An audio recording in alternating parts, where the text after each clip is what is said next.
My name is Rich Schmidt. I'm here at Nicholson Library at Linfield with Dr. Miles Davis, new Linfield president. It's November 29th, 2018.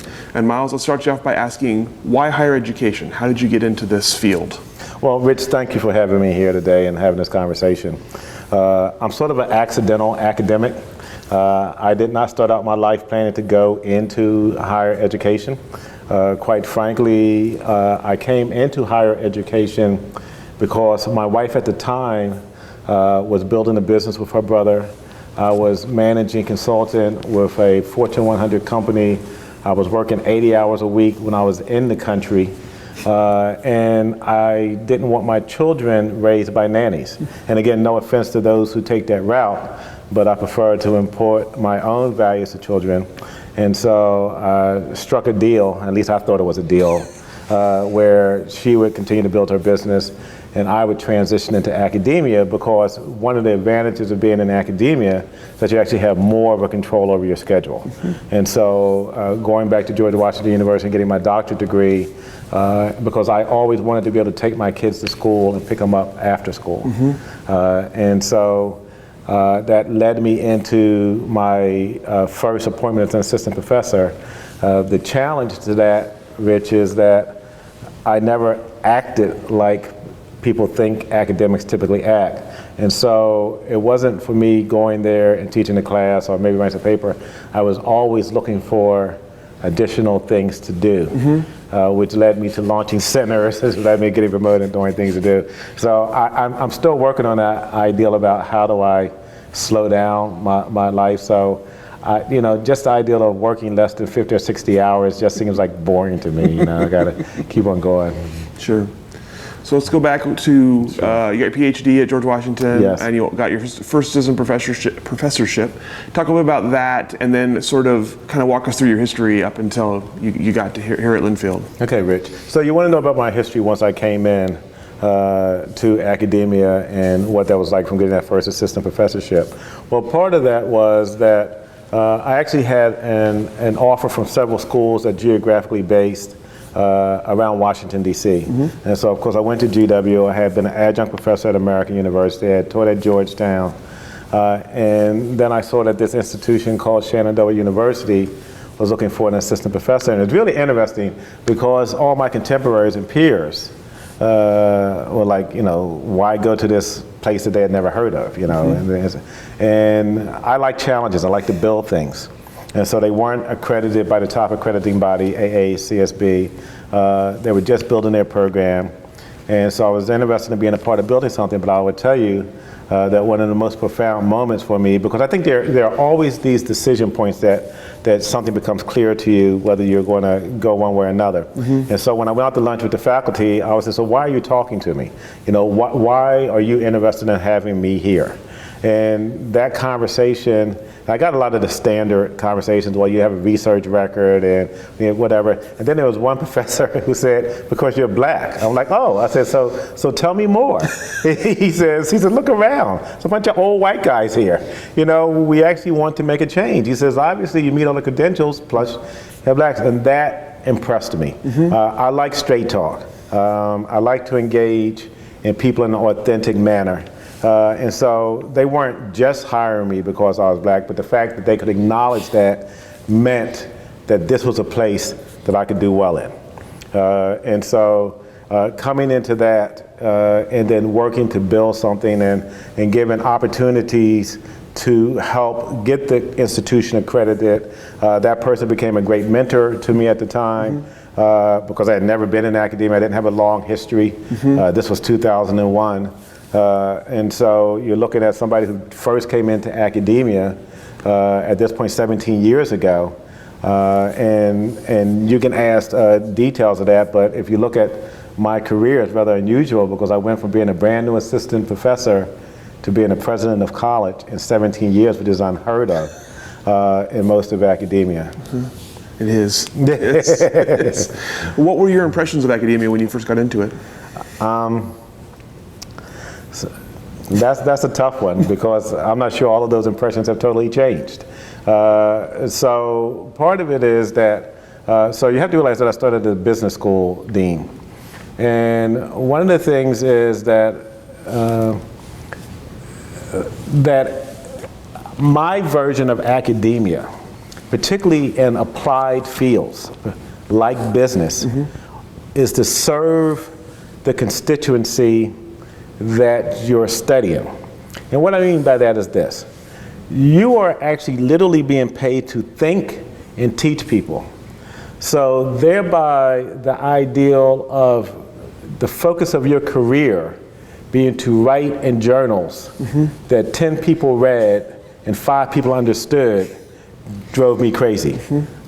Everybody, would talk about this like that was the top thing. To be a top professor was to be published in an A journal, a top tier journal. And let me be clear, I respect those who do that, and that's consistent with the mission of their institution.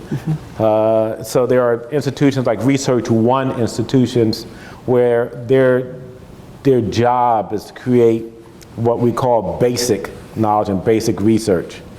But business is an applied field. And the reality is that most businesses, because I came out of business, and I was managing partner in a venture capital company, and I owned businesses, and I launched businesses, they weren't reading the stuff that was published in the journals. And so you have people writing about things that have nothing to do with the application in the field. And then the whole reward system in academia is perverse. Because most of academia, the ideal is to get tenure, to get guaranteed employment, allegedly to have academic freedom. The ideal that you actually have spent 23 years in school, which is how long it takes to get the average PhD, if you count from the time you started school, that you can't be free for another 7 years until after somebody decides that you're worthwhile for permanent employment is absurd to me. Because the only ideal of permanent employment that's ever occurred to me is based upon my abilities to do something.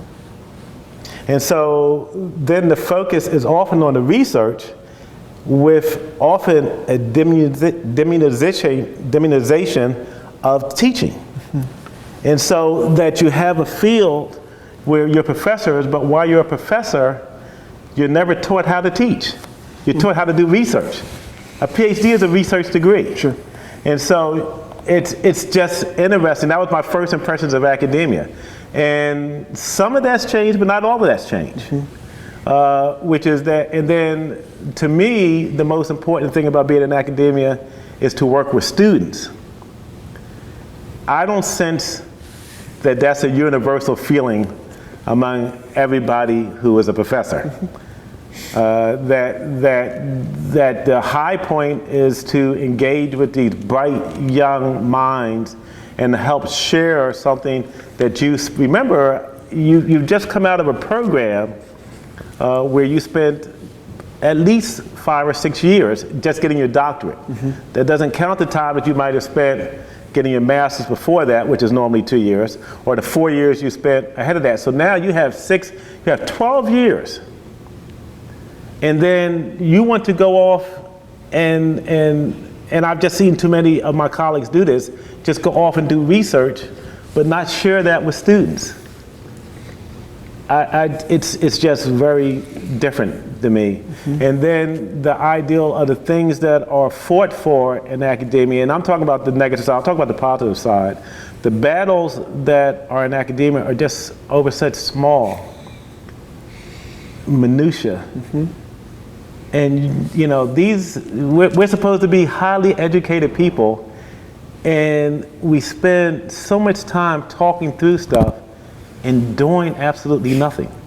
And what I mean by doing nothing is that the time is spent in conversation, less time spent in action. And I just tend to have a bias for action. And so on the positive side, you are free to study and explore. And so, I started out studying change in organizations and publishing in that area. But because I was running into so many people who were struggling in business, particularly family-owned businesses, that became an interest of mine. And also I have an extreme interest in comparative theology. And so I was able to start publishing, looking at how theological constructs impact people's approach to entrepreneurship. Interesting. And so that was my personal thing, but what I enjoyed doing was talking with young people who wanted to launch their businesses. Sure. And so I got to apply what I know, so I got to do my own thing, and that informed my teaching, but I also spent time learning how to be a more effective teacher, and that led to me launching a center on entrepreneurship, developing a curriculum, developing classes, and staffing and getting funding for a center of entrepreneurship where people could learn how to do more than just get a job, but to create jobs and opportunities. Because if you think about this from a business school perspective, so business school, you have to understand the historical context of everything. So business schools were created to have people work in the new manufacturing centers as we transition from an agrarian society. That's what business schools were created, to produce middle managers. I was interested in having people create jobs. And that's really important for what we've come to call marginalized groups. Because if you're a woman, and I realize I'm in the Pacific Northwest, and so I have to be, because I'm thinking about this term differently in the way I'm saying, but if you're a person of color, or if you're a religious minority, and so you have all these conversations about how you're not treated well in the workplace. Guess what? If you own the business, you don't have to worry about how you're treated. If you own the business, you don't have to worry about if you're a Muslim, if you can take off on Friday afternoon for prayers. Or Monday is the first day of Hanukkah, you don't have to go to your boss and ask for permission, or you want to celebrate Lent, or you want to celebrate Diwali, or you don't have to worry about people looking at you because they don't respect you. If you own the business, you cut through all of that. And so I was very much interested in teaching people how to own things as opposed to just being an employee. And even if you're an employee, how do you act like an owner? Because you can be entrepreneurial working inside of a company. So take, for instance, this project here. So you can become an archivist and just archive records, which is an important thing. Or you can say, I'm going to do oral history, or I'm going to do videography, or I'm going to capture these images in a different way, or I'm going to present this information in a different way. I'm going to put out posts on social media. You begin to think in a way that's different than an employee thinks, because an employee is waiting often for somebody to tell them what to do. An entrepreneur doesn't wait for somebody to tell them what to do. They just do it. Sure. So tell me how you took those concepts and as you're working your way up in academia and you become a dean of a business school, you have the Harry Byrd Jr. School of Business, how you applied that at Shenandoah. So it's really interesting because when I became dean of the Byrd School of Business, the Harry Byrd Jr. School of Business in 2012, they were actually looking to shut down the business school, which is normally when they turn things over to black people when they're ready to shut it down, but that's another conversation. So they're ready to, I'm sorry, you have to get, when you guys are watching this film 100 years ago, you have to understand I tend to have straight talk about stuff, and I should be more politically limiting about it. I'm just telling you what I really think, and I think authenticity, particularly to the generation of youth now, is what they're looking for. They're tired of people side speaking them, so I don't tend to side speak, I just go straight at the issue. We appreciate that. And so in 2012 when I took over, it was an underperforming unit, and they were spending all this money. We had gotten accreditation, we had rated ourselves in the best of business schools, but it wasn't attracting enrollment. So we were spending all this money on accreditation. We had this wonderful new building. The bones were there, but we needed meat, and the meat was the students. So my job was to build and make that program a sustainable program. And so in the time that I was there, I increased enrollment by 77%, built a brand for the school, increased funding for school operations, brought in speakers to the school, and made the school relevant to the community. We were the only university in the Shenandoah Valley, much like the Willamette Valley. In the Shenandoah Valley, we were the only university there, and we were not well connected at the time. So at that time, we were working with the city government. We were part of the Economic Development Authority. We held speakers on campus, even dealt with social issues, because unfortunately, I was the only black person that was in the administration. So anything happened to black people, I got a call about. So, when there was a young man that was shot by police, so we hosted the community police forum in the business school. We built and locked in Shenandoah University in general, but the business school in particular, we locked it into the community on which we were serving. And then we began to change the faculty. Because when I left, and to my understanding it still is, the only faculty on the campus that actually reflects the student body population. Because I often would hear about how we can't find black professors. And then I would hear comments about, well, don't they read the Chronicle of Higher Education? And so having to explain to people that when you have choices, you want to be invited in, not just search. And if you've had negative experiences because of your pigmentation, you want to know that somebody's aware of who and what you are, and you want to be invited into that conversation. And so the reality is that I had those networks and they didn't, because they weren't. I mean, so, we often have this conversation about, is there racism in higher education? I don't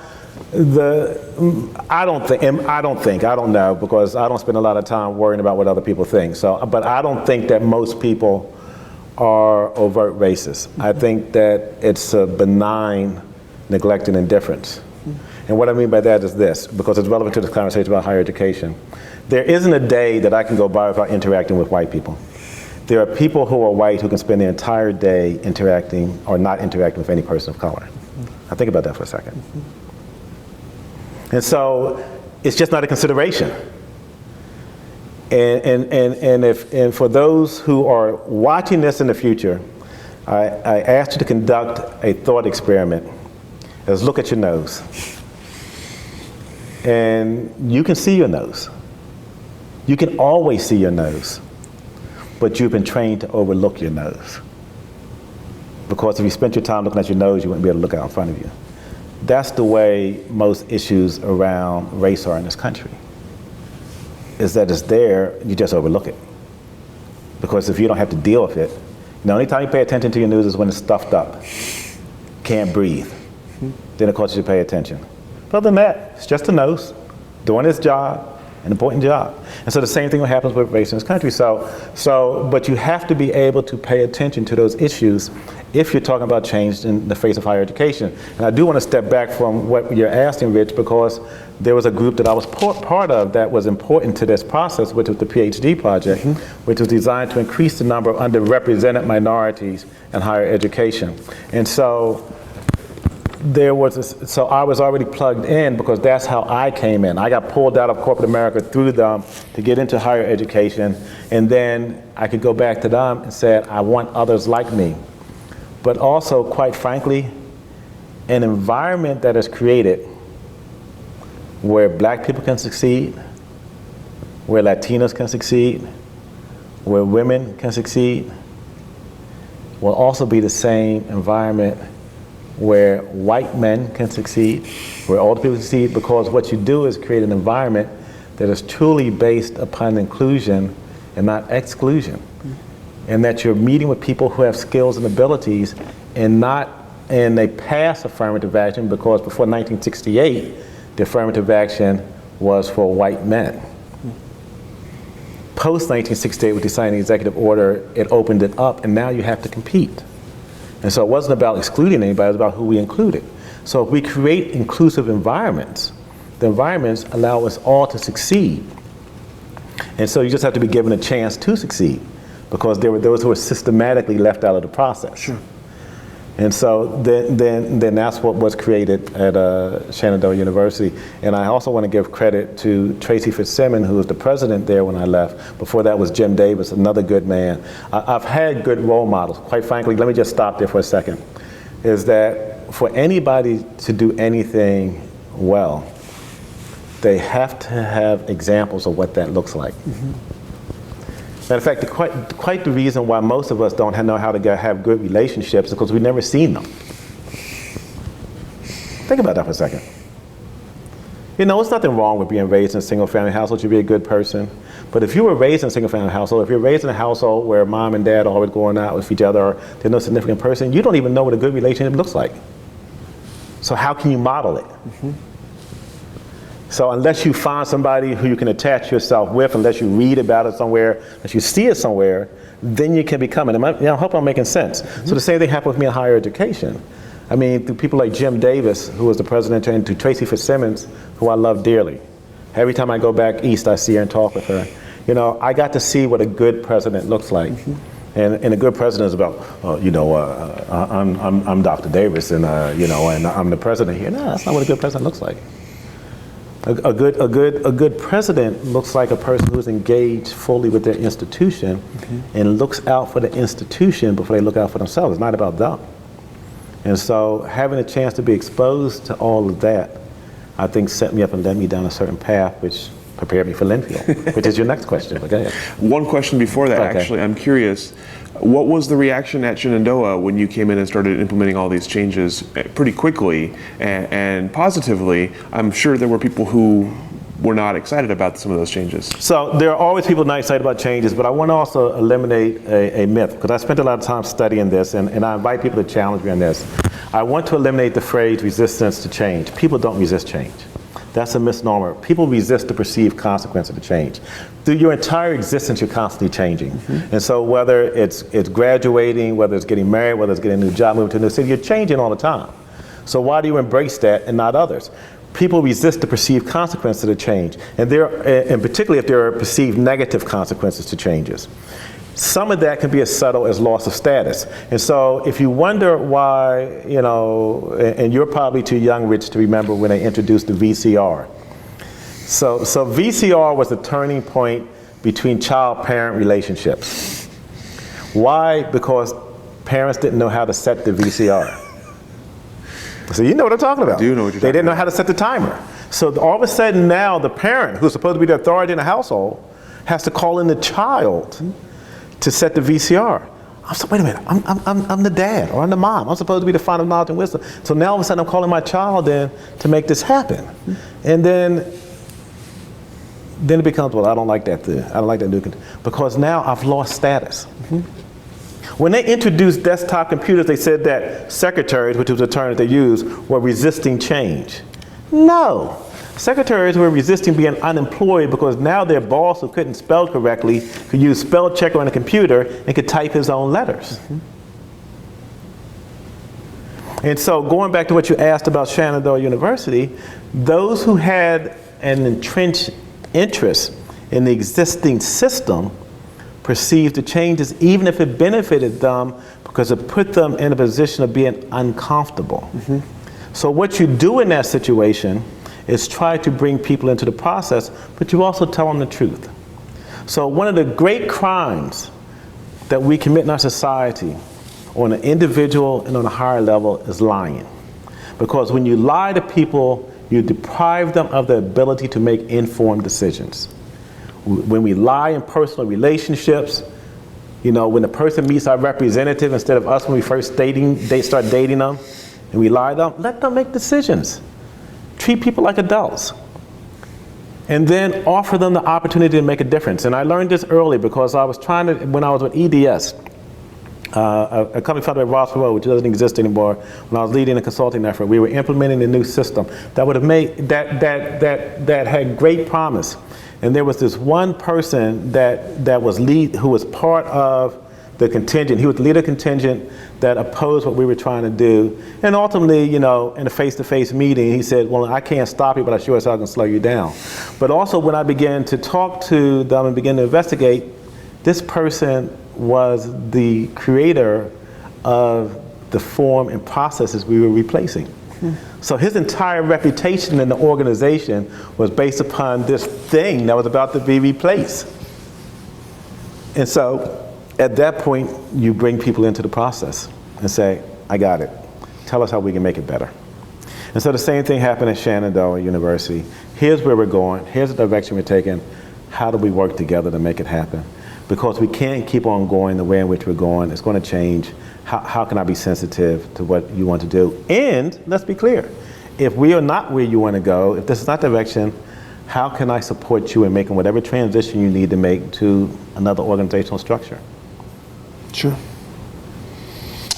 So then, as we talked about earlier, your next step is Linfield. So first of all, let's talk about when the idea of being a college president first was in your brain. That's a good question. So I guess the ideal of when I first could become a college president, Rich, was when people started calling me and contacting me and asking me, do I want to be one? I don't spend a lot of time in the present job thinking about what the next job is. That's sort of like when you're in the present relationship thinking about the next person you're going to date. That's not cool. You can't give yourself to that thing, thinking about the next thing. You have to be in that thing.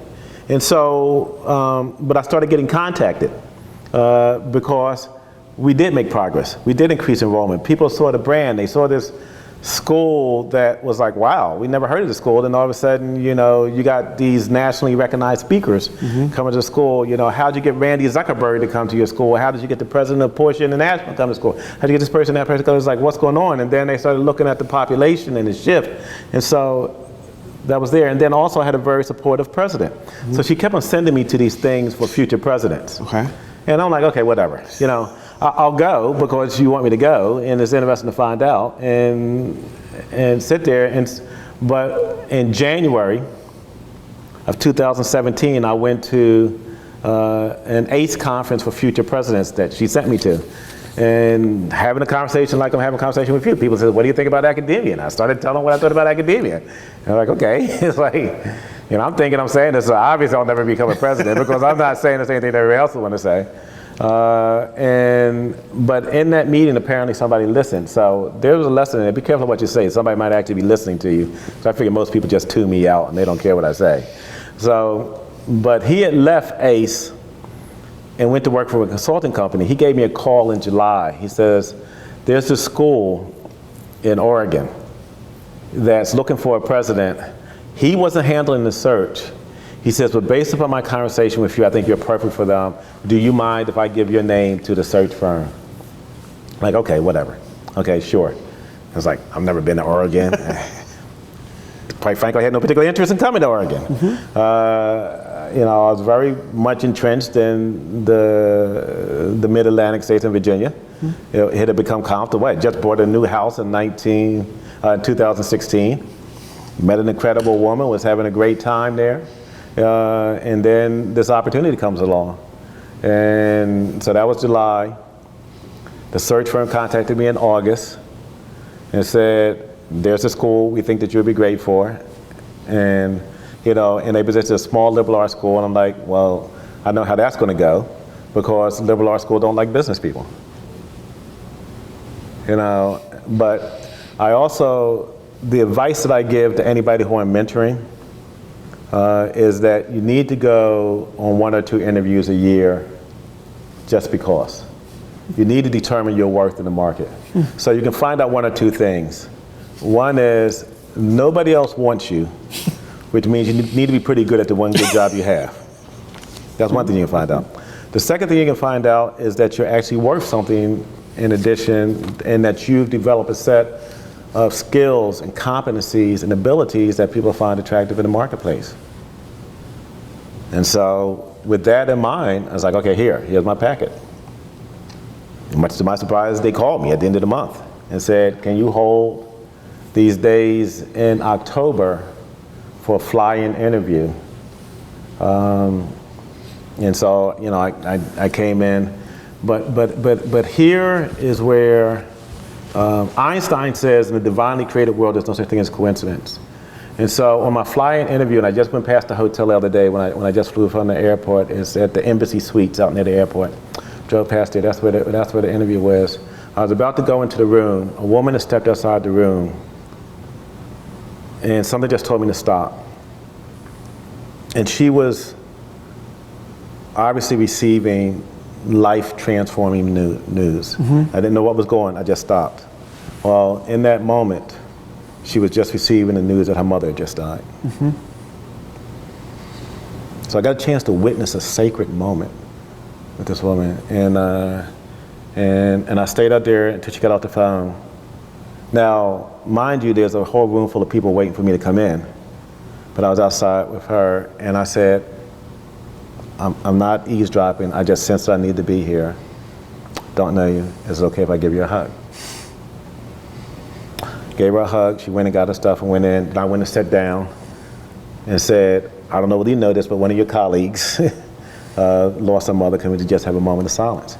Nothing to do with the interview. And see, this has to do with that conversation earlier about authenticity. This was just an opportunity for me to be me. Because quite frankly, by the time people call you in for an interview, they've decided that you have the credentials. They're looking to see whether you're good for their particular organization. And so I got a chance to be my most authentic self again, because that's what I do.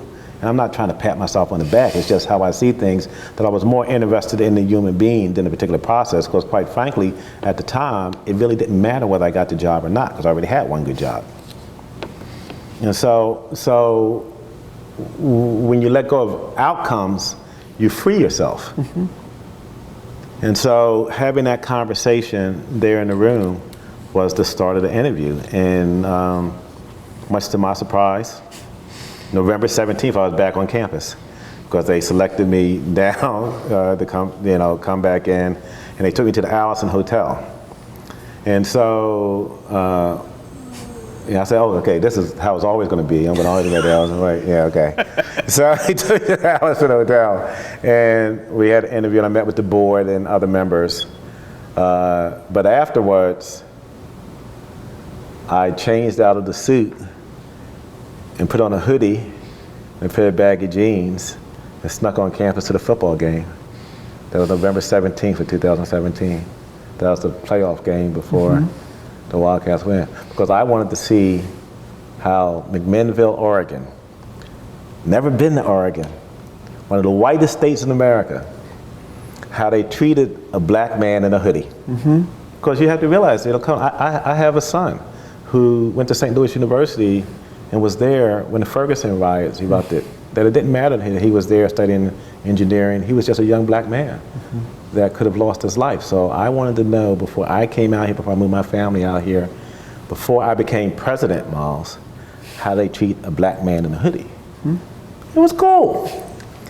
I made some new friends with people who wore camouflage outfits. Asked the police where the president's house was. Nobody threw me down, put a gun to my head. It was cool. I mean, these are things that go through my head. Sure. You know, it was a great environment. Now, when I tell this story to my more cynical friends back east, they said, "Wait a minute, Miles, you were in Oregon.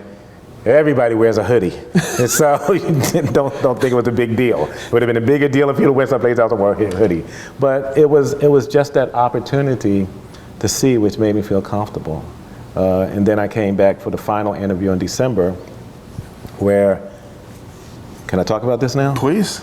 In this room, because, first of all, the campus is gorgeous. And so I read all the material about its commitment to diversity and all that stuff. But everybody's talking about that stuff, and quite frankly, it drives me up the wall, because they're often talking about it from a transactional perspective, because the reason there's driving them is because there's a shrinkage in the population of available white students, so let's make sure we get the money from the colored students now. When you didn't want us before, now you want us now. And so I said, okay, but it seemed real. When I talked with students, it was real that they wanted a diverse student population. And then when I began to look at the interaction between faculty and students, like, this is cool stuff. But it was here, it was this room, where students were asking me questions that was the clincher, because, see, unfortunately in higher education, the conversation has become more and more about raising money, doing anything. And I told them in the interview I didn't want to be a super fundraiser. That's not my job. I said, that's not the kind of president I'm going to be. Like I said, I had good role models. So I had people who spent time talking to students, who had lunch, who came into the cafeteria, who had students over their houses. I mean, heck, Linfield has one of the most important things to me that a college campus like this needs, that people take for granted, and it has a Starbucks. You don't realize how important that is, because that's the gathering spot. You go in there and you see everybody. You get a chance to talk to anybody. So, and it was great. And the students during the process, I was like, oh, okay, this is cool. And there are great faculty members who had great records that were there. And there were challenges. And so I'm not a maintainer. I like to build stuff. So what are the challenges? And there were some challenges, and some challenges that the institution faces going forward. So it'll be interesting when we do the bookend clip of this to see how we've gotten through those challenges. Sure. But it was enough of a solid foundation. It has an incredible board, incredible faculty. The people I met were there. The welcome that I received was just great. And the fact that I was selected, and let me be clear, because I don't want history to ever get this twisted. It was not a unanimous selection, even though the board fully supported me. My concerns about the perspective of some faculty about how I view things was there, because I view a college's primary job is to educate students and to prepare them for whatever future life. Now, notice I didn't say job. To prepare them for whatever future life they may have. The college doesn't exist, and I say this unequivocally. I say it to you now, and I'll say it in front of faculty assembly. The college doesn't exist to serve the faculty. The college exists to serve the students. And so that means we have to have relevant programs for students. We have to engage and talk to students. We have to be and have them be a part of their life to the extent that it's appropriate, so that they can be a part of engagement with college life. Everybody doesn't like that idea. No. Nobody doesn't like that idea. So it's a different way of seeing things, but I also believe ultimately is that you serve where you're called upon to serve. And for whatever reason, I'm meant to be here until I'm not. So this could be a short-lived thing. Next year, you'll be doing my exit interview clipping and say, "Hey, what was your year like at Linfield?" Or we can talk about 10 years from now about the impact. But I also am clear, just like when I talk about what happened at Shenandoah, that there are people here, and just like there were at Shenandoah, who embraced the change. Because they realize that we need to do something different. Higher education needs to be do something different. And so they feel free to talk and explore ideas and not just wait until they get tenure. They've been felt silenced because they felt as if that threat was held over their head. But I will tell them, like I tell anybody, I'm never going to treat you badly because of your status or what initials are beside your name. I want you to engage. And if you're doing a good job, whatever that job is, you're doing a good job. It's not something that I worry about. But I get why, I get the cultural significance of it. But how can we create an environment at Linfield where there are three primary badges? And so let me give the one that's the outlier. There's a temporary badge for temporary employees. But there are three clear badges. And we have faculty, staff, and we have students. All three deserve respect. All three. Is that faculty, by virtue of their training, discipline, and job, they do deserve respect. The staff, and I'm not just talking about the staff that get to sit in cool libraries and talk to people. I'm talking about the people who take care of the grounds, that help this beautiful campus, who clean the bathrooms. They deserve to be treated with respect. And then the students that don't walk towards a student and put your head down and try to act like you didn't see them coming. Raise your head up, look them in the eye and say, "Hi, good afternoon." Say something, engage. That's what creates a community, and that's what I'm hoping that we can get to at Linfield, where everybody who is here feels valued. This is where they want to be. That every faculty member is here because they want to be here. Every staff member is like, okay, yeah, I could be making more money someplace else. I'm going to be here. And every student, yeah, I'm paying a lot of money, but yeah, this is the best place in the world for me to be. That's what I want everybody to feel. It's a noble goal. I like that. So let's talk about your initial impressions. You talked about sneaking into a football game. Yeah. But let's talk about your initial impressions of Linfield and of McMinnville. It's the best of small town America. And you have to realize that I come from Philadelphia. I come from a city of 4 million people. So saying that's the best of small town America, people smile and say hi. Now, I have been mistaken for the new football coach, but I just take that as a compliment because I'm a big black man and maybe have some muscularity to me. But, you know, it's that people are nice. And I think that people want to engage, and people get to know you very quickly. And so they get a chance to say hi. And when I walk across this campus, I mean, it's amazing. The students will look and say hi, and that we should know each other. It's a small enough college that we really should know each other. And if we don't know each other, at least speak to one another. And that's what I'm discovering. And I really do love the Starbucks. I love when I go into Starbucks and there are people there. And then on top of that, there are great programs. Last night I was at the MJ New Quartet, who did an incredible jazz performance. I went to an incredible drag show here, sold out, all the seats in there for the drag show.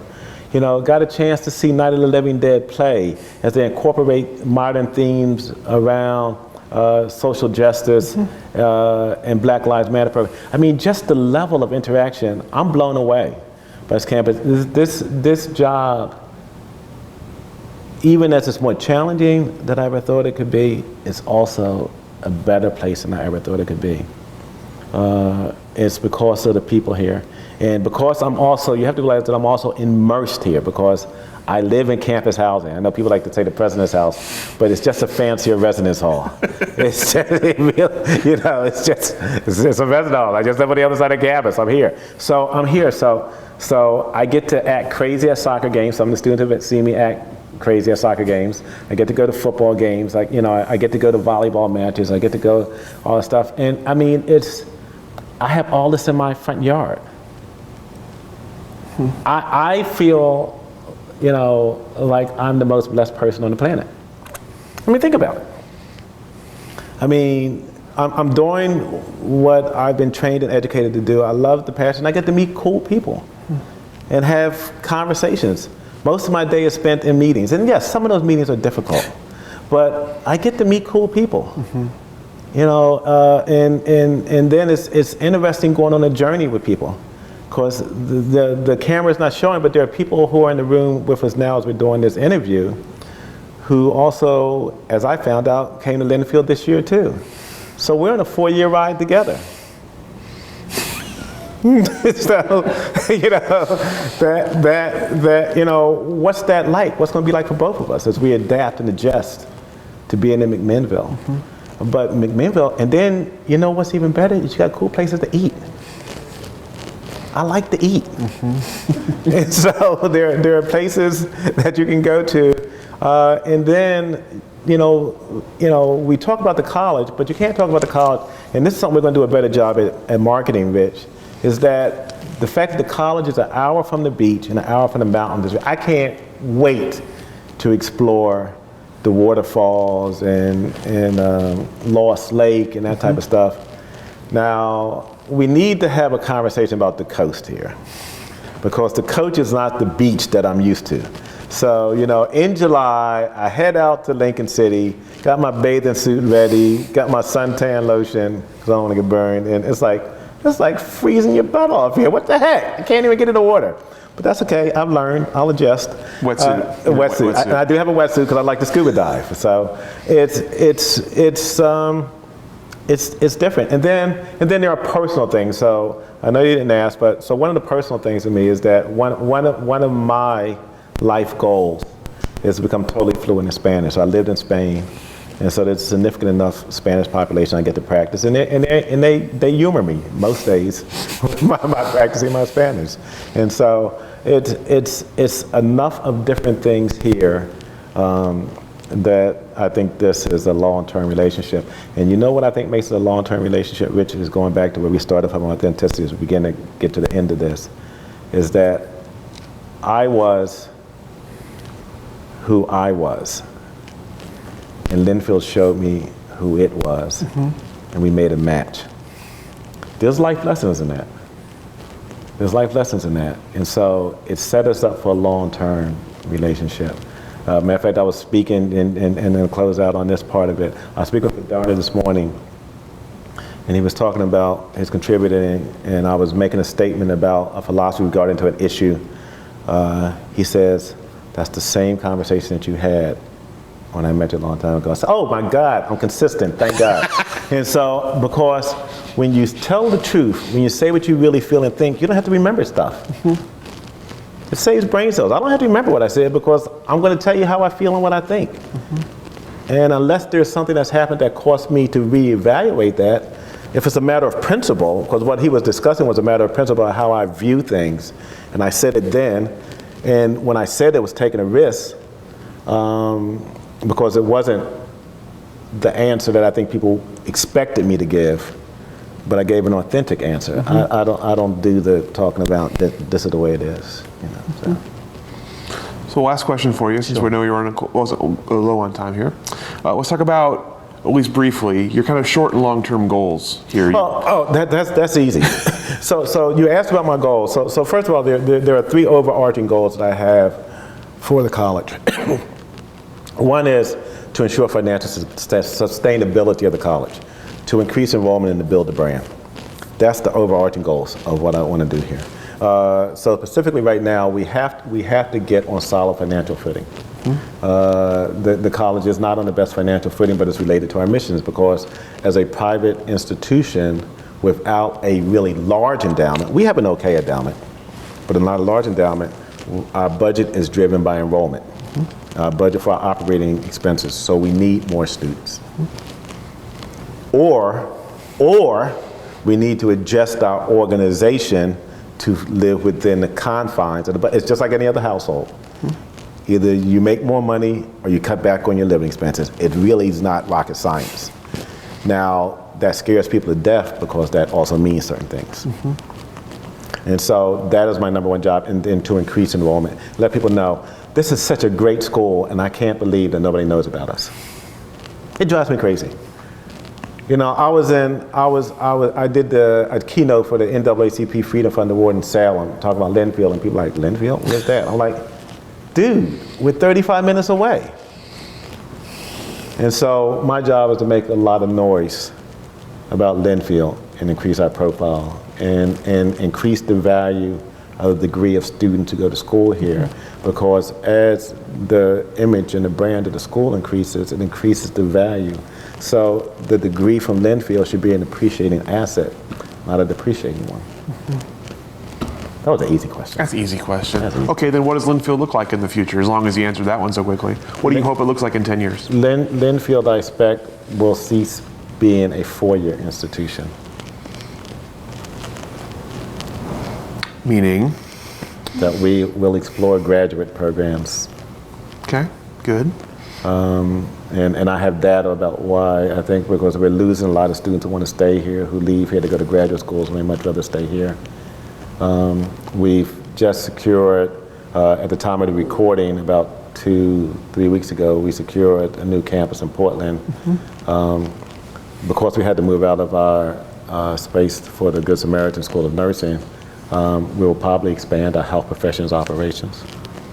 We'll have a new science facility to look at sciences. We provide a lot of people to medical schools, but also we need to have people who can go and work in various capacities. I'm working with people at Nike. People don't think about Nike has scientists. So inside my shoes, there are insoles that reflect energy that a scientist at Nike developed. People don't think about it that way. We will do something with our athletic facilities. We need a gym so I don't have to drive to Planet Fitness every morning. You know, we need to revise that. We need a facility that incorporates that. We need to upgrade some of our facilities. That's what I'm hoping that it looks like at the end of 10 years. And then I might be able to retire in peace. If not, I might have to stay on another 10 years until we get there.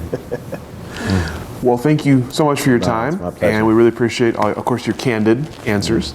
And we'll go ahead and wrap it up there for you. Yeah, I mean, if we're going to get the historical record, got to get an accurate historical record. It has to be accurate. Exactly. And so we'll come back and we'll see how it all worked out. Perfect. Thank you so much. Thank you, Rich. I appreciate it.